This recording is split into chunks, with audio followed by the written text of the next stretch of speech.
ام المؤمنین حضرت عائشہ صدیقہ رضی اللہ تعالی عنہا سے ایک روایت آپ فرماتی ہیں کہ میں نے نبی پاک صلی اللہ تعالی علیہ وآلہ وسلم سے پوچھا کہ یا رسول اللہ آسان حساب کیا ہے؟ بارگاہ خداوندی کے اندر سب سے آسان حساب کیا ہے؟ تو نبی پاک صلی اللہ تعالی علیہ وآلہ وسلم نے ارشاد فرمایا کہ عائشہ، سب سے آسان حساب یہ ہے کہ انسان کا نامہ یا مال بارگاہ خدا میں پیش کیا جائے اور خود خدا اس پر نگاہ رحمت فرمائے۔ جب خدا کی نگاہ رحمت ہو جائے تو اللہ رب العزت حکم فرمائے کہ اپنے نامہ یا مال کو بند کر اور رب کی جنت میں چلا جا، اس لیے کہ خدا کی رحمتیں تیرے انتظار میں ہیں۔ یہ سب سے آسان حساب ہے۔ کل جمعۃ المبارک پر بھی آپ نے سنا تھا حضرت امیر المومنین حضرت عمر ابن خطاب رضی اللہ تعالی عنہ آپ ارشاد فرماتے ہیں کہ ہمیشہ اللہ پاک کی بارگاہ میں عافیت کا سوال کیا کرو، مولا دنیا میں ہے تو بھی آسانیاں فرما، قبر میں پہنچیں گے پھر بھی آسانیاں عطا فرمانا، اور کل میدان حشر کے اندر بھی میرے مالک آسانیاں اور عافیت عطا فرمانا، اس لیے کہ جس کو خدا کے سامنے کٹہرے میں کھڑا کر دیا گیا وہ پھنس گیا، پھر وہ ہلاک ہو گیا۔ حدیث مبارکہ کے اندر بھی فقط ہلاک کے الفاظ آتے ہیں، پھر وہ ہلاک ہو گیا، اس لیے کہ انسان کے اندر سکت ہی کہاں ہے کہ وہ رب کے سامنے کھڑا ہو کر جواب دے سکے۔ خدا کی جلالیت، خدا کی ربوبیت کے سامنے کس کی ہمت ہے، کس کی مجال ہے کہ وہ سوالات و جوابات کر سکے؟ اس لیے خدا سے عافیت کا سوال کیا کریں۔ مولا جیسے بھی ہیں، نکمے ہیں، گناہگار ہیں، بدکار ہیں، سیاہکار ہیں، اللہ رب العزت ہم تیرے ہی ہیں اور تو نے ہی ہمارے عیبوں پہ پردہ پوشیاں فرمانی ہے۔ تو ام المؤمنین حضرت عائشہ نے عرض کی، یا رسول اللہ صلی اللہ تعالی علیہ وآلہ وسلم، حساب کو آسان کرنے کے لیے کچھ ارشاد فرما دے۔ تو حضور نے جملے تو تین ہی بولے، لیکن بڑے ڈاڈے سے جملے ہیں، عمل کرنا بڑا مشکل ہے، اس لیے کہ اپنے نفس کو مارنا پڑتا ہے، اپنی میں کو دفن کرنا پڑتا ہے، اور یہ دنیا کے اندر جتنی بھی جنگیں ہیں نا، یہ ساری میں کی وجہ سے ہیں، ساری نفس کی وجہ سے ہیں۔ اگر انسان اس پر عبور حاصل کر لے تو اللہ رب العزت اس کے لیے ولایت کے دروازے کھول دیتا ہے۔ حضور نے ارشاد فرمایا کہ عائشہ، سب سے پہلا کام یہ ہے جو تجھے محروم کرے تو اس کو عطا کیا کر۔ آپ اپنی نجی زندگی کے اندر دیکھیں، طبقاتی زندگی کے اندر دیکھیں، معاشرتی نظام کے اندر دیکھیں، اگر خدا نہ خواستہ کوئی بندہ ہمارے ساتھ مشکل وقت میں نہیں چلا تو کل کو اس پر مشکل آ گئی تو ہماری کہیں نہ کہیں یہ سوچ ہوتی ہے کہ آج یہ دانتوں کے نیچے آیا ہے تو مجھ سے جتنا ہو سکتا ہے میں پچھلے بدلے اتاروں۔ لیکن نبی پاک صلی اللہ تعالی علیہ وآلہ وسلم کی انمول زندگی کے اندر صرف ایک حوالہ نہیں ہے، سینکڑوں درخشاں حوالے ہیں کہ حضور نے اپنے ساتھ ظلم کرنے والوں کو کیسے معافی عطا فرمائی۔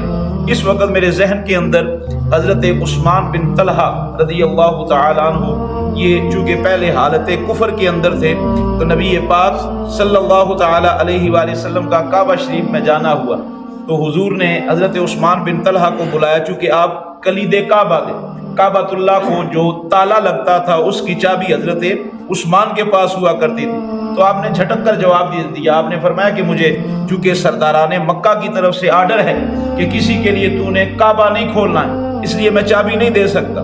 پھر وقت پلٹا، پھر تاریخ نے وہ سورج بھی دیکھا جب حضور فاتح بن کر مکہ کے اندر تشریف لے کر گئے۔ تو حضور جب طواف کعبہ سے فارغ ہوئے تو نبی پاک صلی اللہ تعالی علیہ وآلہ وسلم نے آواز دی، کہاں ہے عثمان بن طلحہ؟ تو حضرت عثمان بن طلحہ کہتے ہیں کہ اس وقت میرے چہرے پر پسینہ آ گیا، میرے پاؤں کے نیچے سے زمین نکل گئی کہ آج اتنے صحابہ کے مجمع میں حضور مجھ سے بدلہ لے گئے۔ ظاہر ہے میں نے سرکار کو تکلیف دی، حضور کو تانا دیا تھا، ایک نیکی سے سرکار کو میں نے محروم رکھا تھا۔ حضور کعبۃ اللہ کے اندر تشریف لے کر گئے، سرکار نے 2 رکعت نوافل ادا کیے اور نوافل پڑھنے کے بعد پھر حضور نے جو اعلان فرمایا، سرکار نے فرمایا کہ آج میں کعبے کی چابی عثمان بن طلحہ کو دے رہا ہوں اور قیامت تک کعبے کی چابی عثمان کی نسل کے اندر رہے گی۔ محدثین فرماتے ہیں یہ جملہ ایک ہے لیکن اس کے اندر خوشخبریاں 2 ہیں۔ حضرت عثمان بن طلحہ کو حضور نے یہ خوشخبری دی کسی اور کی نسل قیامت تک چلے نہ چلے عثمان تیری نسل لازمی چلے گی۔ تو یہ کیا تھا؟ محروم کرنے والوں نے محروم کیا اور حضور نے ان کو عطا فرمایا۔ نبی پاک صلی اللہ تعالی علیہ وآلہ وسلم نے یہ تربیت اپنی اولاد کو بھی عطا فرمائی۔ دودھ کا اور خون کا بڑا اثر ہوتا ہے۔ دودھ اپنی جگہ تاثیر رکھتا ہے اور خون اپنی جگہ تاثیر رکھتا ہے۔ مارکائے کرب و بلا کس سے بھولا ہوا ہے؟ میدان کربلا کے اندر ابن زیاد جیسا ملعون شخص جس نے آل رسول کو گن گن کر ذبح کیا اور 6 ماہ کے معصوم علی اصغر کو بھی نہ چھوڑا، محدرات عصمت کی پردے کو تار تار کر دیا گیا، خیموں کو جلا دیا گیا۔ اتنا کچھ کرنے کے بعد جب مختار سقفی کی فوجیں ابن زیاد کے مخالف آ گئی تو اس وقت ابن زیاد اپنی جان بچا کر چلتے چلتے، جان چھڑاتے چھڑاتے رات کی تاریکیوں میں دھکے کھاتا کھاتا مدینہ الرسول کے قریب پہنچا تو مدینہ کے قریب ایک جھونپڑی لگی ہوئی تھی۔ اس جھونپڑی کا جب پردہ ہٹا کر دیکھا، کیونکہ پیاس کی شدت تھی، تو پیاس کی شدت کے پیش نظر اس نے چاہا کہ کہیں نہ کہیں سے مجھے 2 گھونٹ پانی کے میسر آ جائے۔ تو جب پردہ سرکا کر دیکھا تو سامنے حضرت امام زین العابدین اللہ کے قرآن کی تلاوت کر رہے تھے۔ سبحان اللہ۔ تو رات کی تاریکی سے فائدہ اٹھاتے ہوئے اس نے العطش کی آواز بلند کی کہ میں پیاسا ہوں، مجھے پانی دیا جائے۔ تو امام صاحب کے گھر کے اندر ایک روایت کے مطابق ٹھنڈا پانی موجود تھا اور ایک روایت کے مطابق ٹھنڈا دودھ موجود تھا۔ تو آپ نے اس کے اندر شہد کو مکس کر کے کٹورا بھر کے اس کو دیا۔ اب اس کی پیاس سیراب نہ ہوئی تو اس نے دوبارہ آواز لگائی، آپ نے دوبارہ کٹورا پیش کیا، تیسری دفعہ پھر اس نے آواز لگائی تو وہ یہ سمجھا کہ یقیناً امام زین العابدین نے مجھے پہچانا نہیں ہے، اگر پہچان لیا ہوتا تو مجھے پانی کیا، مجھے یہیں پر قتل کر دیا جاتا۔ تو اس نے اس سے جب نہ رہا گیا تو اس نے کہا حضرت لگتا ایسے ہے کہ آپ نے مجھے پہچانا نہیں ہے۔ کچھ دیر تک جو امام ابھی تک ضبط قائم کیے ہوئے تھے، جب یہ جملہ سنا تو آنکھوں سے موٹے موٹے آنسو گرے۔ آپ نے فرمایا اے بدبخت انسان، تجھے کون بھول سکتا ہے؟ تو نے تو میرے اجداد کو ختم کر دیا اور میرے بابا کو تو نے میدان کرب و بلا کے اندر پیاسا تڑپا تڑپا کے شہید کر دیا۔ اس نے کہا پھر یہ کیا ہے؟ ہم نے آپ کو شہید کیا اور آپ ہمیں ٹھنڈے پانی کے جام دے رہے ہیں۔ آپ نے فرمایا کہ ایک وہ وقت تھا جب ہم تیرے گھر مہمان بن کے آئے تھے، تو نے جو کیا وہ تیرے اور تیرے خاندان کی ریت تھی، آج تو ہماری دہلیز کا مہمان بن کے آیا ہے۔ میں جو کچھ کر رہا ہوں یہ میری ریت ہے اور میرے نانا محمد مصطفیٰ کی ریت ہے صلی اللہ تعالی علیہ وآلہ وسلم۔ دل پر پتھر رکھ کے نا جب زندگی کے اندر ایسے مراحل آ جائے کہ جس نے آپ کو محروم کیا ہے، کبھی وہ آپ کی چوکھٹ پر آ جائے اور دستے سوال دراز کر دے تو اس پل کے اندر نا ایک لمحے کے لیے صرف اتنا بندہ سوچ کے ہاتھ کشادہ کر دینا، مولا میں اس کے لیے نہیں کر رہا، میں صرف اور صرف تیری رضا کے لیے کر رہا ہوں، تو اللہ رب العزت دلوں کے اندر جو نور عطا فرماتا ہے نا، یہ وہی بندہ محسوس کر سکتا ہے جو اس وقت فیاضی دکھاتا ہے۔ ام المومنین حضرت عائشہ صدیقہ رضی اللہ تعالی عنہا آپ ارشاد فرماتی ہیں کہ پھر حضور نے فرمایا جو تجھ سے تعلق توڑے تو اس کے ساتھ تعلق جوڑنے کی کوشش کر۔ لوگوں کے نخرے ختم نہیں ہوتے، لوگوں کی ناراضگیاں ختم نہیں ہوتی، اپنے آپ کو نیچا کر کے۔ یہ شاید ہمارے ہاں رسم بن چکی ہے کہ سال پورا ہم ناراض رہتے ہیں اور جب عید کے ایام آتے ہیں تو پھر ایک دوسرے سے راضی ہو جانا، پھر وہی روٹین۔ کوشش کریں کہ اس چنگل سے ہم سب نے باہر آنا ہے، سارا سال ہی راضی رہے۔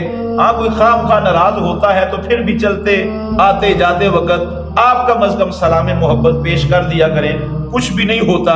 وہ اگر اپنی ضد پر اڑا ہوا ہے تو آپ اس ضد پر اڑے رہے کہ اگر تو حضور کے رستے سے دور ہے تو میں کملی والے کا رستہ نہیں چھوڑ سکتا ہوں۔ انسان تو انسان، میں نے کتاب کے اندر پڑھا تھا کہ حضرت مالک ابن دینار رضی اللہ تعالیٰ عنہ اللہ رب العزت کے بہت برگزیدہ ولی گزرے اور شب زندہ دار بندے تھے۔ آپ فرماتے ہیں کہ جب آپ کا وصال ہو گیا تو کسی چاہنے والے نے آپ سے پوچھا حالت خواب کے اندر کہ اے میرے شیخ، اے میرے امام، اللہ رب العزت نے آپ کے ساتھ کیا سلسلہ کیا؟ تو امام مالک ابن دینار رو پڑے۔ آپ نے فرمایا کہ جب میں خدا کے حضور پیش کیا گیا تو اللہ رب العزت کی بارگاہ میں میرا نامہ اعمال کھلا تو رب کائنات نے فرمایا کہ بند کر دو۔ مالک کے لیے رب نے جنت کے سارے دروازوں کو کھول دیا۔ تو آپ فرماتے ہیں مجھے تعجب ہوا، میں نے عرض کی میرے مولا میرا کون سا عمل ہے، میری نمازیں، میرے تہجد، میرا اعتکاف، میرے روزے، میرا زکوٰۃ، صدقہ و خیرات، کون سا عمل ہے جس عمل کی بدولت میرے نامہ اعمال کو کھلنے بھی نہیں دیا گیا اور میرے لیے بخشش کا اعلان ہو گیا؟ تو توجہ کیجئے گا، آپ فرماتے ہیں کہ رب کائنات نے فرمایا مالک وہ رات یاد کر جب تو عشاء کی نماز پڑھ کے گھر کی طرف لوٹ رہا تھا، سخت سردی تھی، بارش بھی زوروں پر لگی ہوئی تھی اور اس بارش کے اندر بلی کا ایک بچہ تھا جو کانپ رہا تھا، تو نے اس کو اٹھایا، تو اس کو گھر لے کے آیا، خشک کپڑے کے ساتھ تو نے اس کے بالوں کو صاف کیا، پھر صاف کرنے کے بعد تو اس کو چولہے کے پاس لے گیا اور صبح نماز فجر تک تو ہاتھوں کو گرم کر کر کے اس کی پنڈلیوں کو، اس کی پشت کو، اس کے سینے کے ساتھ مس کرتا رہا تاکہ اس کے اندر سے سردی نکل جائے۔ تیرا یہ عمل مجھے اتنا اچھا لگا کہ میں نے اسی پل ارادہ کر لیا کہ اگر مالک انسان ہو کے غیر مخلوق کے ساتھ رحم کر سکتا ہے، میں رب العالمین ہو کے مالک کے لیے جنت کے دروازے کیوں نہیں کھول سکتا ہوں؟ تو اگر ایک غیر مخلوق کے ساتھ جو انسانوں سے الگ ہے اگر ان پر رحم کیا جائے تو اللہ پاک بخشش عطا فرماتا ہے۔ تو سوچئے اگر خدا کی انسانی مخلوق کے ساتھ اچھا رویہ اختیار کیا جائے تو اللہ رب العزت کتنا اجر اور کتنا فضل عطا فرمائے گا۔ اسی پر اکتفا کرتا ہوں، ایک دو مسئلے پوچھے گئے ہیں ان کی وضاحت بھی کروں گا، لیکن اس سے قبل میں یہ پیغام محبت سبھی احباب کو دینا چاہوں گا۔ آپ الحمدللہ جتنے احباب تشریف فرما ہیں سارے ماشاءاللہ پکے نمازی ہیں، اللہ رب العزت آپ کو مزید دوام نصیب فرمائے۔ ماہ رمضان کے بعد جو ہلکے ہلکے کچے کچے ہیں میں ان سے بھی گزارش کروں گا کوشش فرمایا کریں، خدا کے گھر کا چکر لگتا رہے تو زندگی بڑی سوکھی کٹ جاتی ہے۔ انسان اس طرح نور سے دور ہو جائے تو دلوں کے اوپر کالک جم جاتی ہے، گناہوں کی میل جم جاتی ہے، انسان ہے کبھی غافل ہو جاتا ہے، غفلت کا شکار ہو جاتا ہے، گناہ ہو جاتے ہیں، لیکن اسی دہلیز پر آئیں گے تو اللہ رب العزت دلوں کو صاف فرمائے گا۔ خود بھی کوشش کریں، گھر والوں کو بھی اس پاکیزہ رستے پر ڈالنے کی کوشش کریں۔ ایک دو مسئلے پوچھے گئے تھے نفلی اعتکاف کے اعتبار سے، گزارش یہ ہے کہ جو آخری عشرے کا اعتکاف ہے جو نبی پاک صلی اللہ تعالی علیہ وآلہ وسلم کی سنت ہے، اس کا اجر تو حدیث پاک کے اندر موجود ہے کہ اللہ رب العزت 2 حجوں کا اور 2 عمروں کا ثواب عطا فرماتا ہے۔ نفلی اعتکاف بھی حضور سے اور حضور کے صحابہ کرام سے ثابت ہے، آج بھی اگر کوئی بیٹھنا چاہے تو وہ بالکل بیٹھ سکتا ہے۔ میں حساب تو نہیں کر سکتا کہ 10 دن والے کا اجر زیادہ ہے یا 3 دن والے کا اجر زیادہ ہے، اس لیے کہ یہ رب کا معاملہ ہے۔ البتہ میں اتنا جانتا ہوں کہ بسا اوقات کسی ایک بندے کی چھوٹی سی ادا مالک کو پسند آ جائے تو وہ اس بات کا پابند تو نہیں ہے کہ وہ دیکھے کہ زیادہ دن کس نے قیام کیا ہے یا تھوڑے دن کس نے قیام کیا ہے، اس کی بارگاہ میں تو ادائیں دیکھی جاتی ہیں، اخلاص دیکھا جاتا ہے۔ آپ کا کچھ پل کا ٹھہرنا اور کچھ دن کا قیام اگر اللہ رب العزت کی بارگاہ میں مقبول ہو گیا تو اللہ رب العزت بغیر حساب کے آپ کو حجوں اور عمروں کا ثواب عطا فرمائے گا۔ تو اگر یہ 3 دن میسر آ جائیں تو زہر نصیب اس کو لازمی اپنائیں۔ دوسرا مسئلہ معتکفین احباب سے پوچھا گیا تھا کہ آیا محراب کو ہم استعمال کر سکتے ہیں اعتکاف کے دورانیے میں یا نہیں کر سکتے؟ شارٹ جواب اس کا یہی ہے کہ آپ استعمال کر سکتے ہیں، تفصیلی جواب پھر بھی تھوڑا سا سماعت فرما لیں۔ اصل میں شروع کے اندر یہ جو محراب تھا یہ مسجد کا حصہ نہیں ہوا کرتا تھا۔ اگر آپ سیرت کی کتابیں پڑھتے ہیں تو آپ پڑھیں گے کہ محراب حضور نبی پاک صلی اللہ تعالی علیہ وآلہ وسلم کے دور ہمایوں کے اندر یہ وہ جگہ ہوتی تھی جہاں صحابہ کرام اپنا اسلحہ رکھا کرتے تھے، تلواریں رکھ لی، نیزے رکھ لیے، بھالے رکھ لیے، زرہیں رکھ لی، چونکہ منافقین اور کافروں کی طرف سے ہر وقت یہ خوف رہا کرتا تھا کہ کسی نہ کسی وقت بھی وہ حملہ کر سکتے ہیں، تو ہفتوں مہینوں صحابہ اکرام کے ہتھیار یہی پڑے رہتے تھے۔ تو شروع کے اندر تو فقہا نے یہی فتویٰ دیا کہ یہ چونکہ مسجد کا حصہ نہیں ہے فلہذا اگر کوئی بندہ اس کے اندر جا کر نماز پڑھے گا تو گویا وہ خالی از مسجد ہے، وہ مسجد کے باہر نماز پڑھ رہا ہے۔ لیکن جو زمانہ گزرتا گیا، مرور زمانہ کے ساتھ ساتھ آپ دیکھتے ہیں کہ کوئی بھی مسجد ایسی نہیں ہے جو محراب سے خالی ہو. تو پھر ہمارے فقہا نے یہی فتویٰ دیا کہ اب چونکہ ہر مسجد کے اندر محراب رکھ دیا جاتا ہے، اس وقت تو چلے ہتھیار رکھنے کی ضرورت تھی، اب اس کی ضرورت بھی نہیں ہے، لیکن چونکہ ہر زمانے کے اندر محراب مسجد کے ساتھ جڑا رہا ہے، فلہذا اب فتویٰ یہ ہے کہ محراب مسجد کے اندر داخل ہے، اس لیے یہاں پر کھڑے ہو کر آپ اذان بھی پڑھ سکتے ہیں، اور محراب کے اندر اگر آپ داخل ہونا چاہیں تو اس سے آپ کا اعتکاف بھی نہیں ٹوٹتا ہے. اللہ رب العزت ہماری اس چھوٹی سی کاوش کو اپنی پاکیزہ بارگاہ کے اندر قبول فرمائے. آمین.